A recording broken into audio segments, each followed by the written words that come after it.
Back pressure on the elevator should not be relaxed, as the vertical component of lift should be maintained if the altitude is to be maintained. Throughout the turn, the pilot should reference the natural horizon, scan for aircraft traffic, and occasionally cross-check the flight instruments to verify performance. A reduction in airspeed is the result of increased drag, but is generally not significant for shallow bank angles. In steeper turns, additional power may be required to maintain airspeed. If altitude is not being maintained during the turn, the pitch attitude should be corrected in relation to the natural horizon and cross-checked with the flight instruments to verify performance. Steep turns require accurate, smooth, and timely flight control inputs. Minor corrections for pitch attitude are accomplished with proportional elevator back pressure, while the bank angle is held constant with the ailerons. However, during steep turns, it is not uncommon for a pilot to allow the nose to get excessively low, resulting in a significant loss in altitude in a very short period of time. The recovery sequence requires that the pilot first reduce the angle of bank with coordinated use of opposite aileron and rudder, and then increase the pitch attitude by increasing elevator back pressure. If recovery from an excessively low steep bank condition is attempted by the use of elevator only, it only causes a steepening of the bank and unnecessary stress on the airplane. Steep turn performance can be improved by an appropriate application of power to overcome the increase in drag.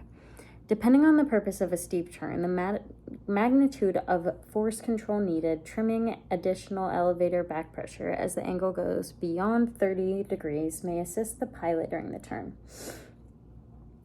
Since the airplane continues turning along, as long as there is any bank, the rollout from the turn should be started before reaching the desired heading. The amount of lead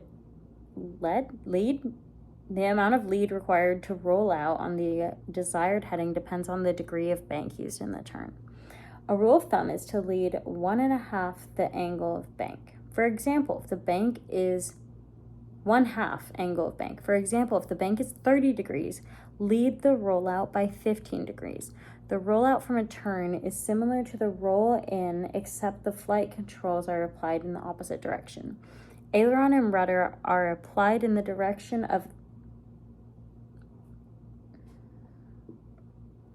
the rollout or toward the high wing. As angle of bank decreases, the elevator pressure should be relaxed as necessary to maintain altitude. As the wings become level, the flight control pressures should be smoothly relaxed so that the controls are neutralized as the airplane returns to straight and level flight. If trim was used, such as during a steep turn, forward elevator pressure may be required until the trim can be adjusted. As the rollout is being completed, attention should be given to the outside visual references, as well as the flight instruments to determine that the wings are being leveled and the turn stopped. Because the elevator and ailerons are on one control, practice is required to ensure that only the intended pressure is applied to intended flight control.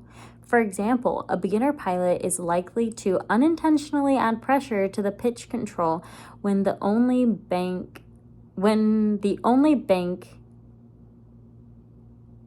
intended.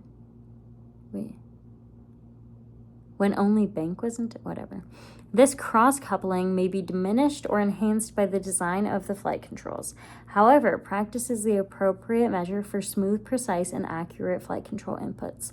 For example, diving when turning right and climbing when turning left in airplanes is common with stick controls because the arm tends to rotate from the elbow joint, which induces a secondary arc motion if the pilot is not extremely careful. Likewise, lowering the nose is likely to induce a right turn, and raising the nose to climb tends to induce a left turn. These actions would apply for a pilot using the right hand to move the stick.